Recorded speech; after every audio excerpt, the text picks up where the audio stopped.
என்னம்மா பண்ணிட்டு இருக்கீங்க? இன்னைக்கு தோசைம்மா. ஊற்றுங்க. தோசை தான் ஊற்ற போகிறேன். பாரு, என்ன சட்னி அரைச்சிங்க?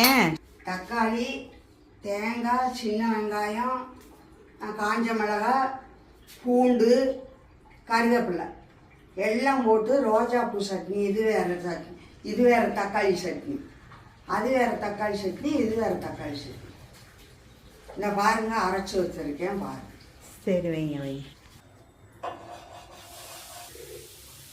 இந்த சட்னிக்கு பேர் ரோஜாப்பூ சட்னின்னு போனாங்க.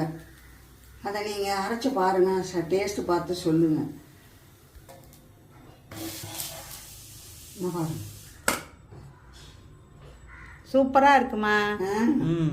நல்லா பச்சரிசியும் புழுங்கரிசியும் போட்டு ஆட்டினேன்.